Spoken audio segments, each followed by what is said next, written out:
Vi skal lige prøve at se på, hvor nemt det faktisk er at bestille det blå sygesikringskort.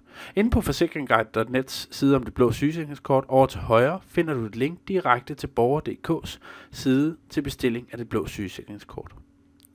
Inde på den side, der skal du typisk først vælge kommune, det har vi allerede gjort.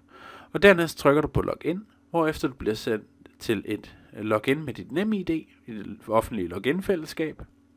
Når du er logget ind, ryger du tilbage til borger.dk's side, hvor du faktisk bare skal trykke start for at sætte gang i bestillingen. Her åbner et pop-up-vindue med dit navn og CPR-nummer og så videre. Når du trykker videre, så får du mulighed for at markere, om du kun vil bestille til dig selv eller til hele din familie. Når du markerer, hvem der skal bestille, så skal du beslutte, om der er nogen af dem, du skal bestille til, så de har mulighed for at arbejde i udlandet og være opholdt sig i mere end 6 måneder osv. Ellers trykker du bare bestil, og så har du faktisk gennemført bestillingen af det blå sygesikringskort.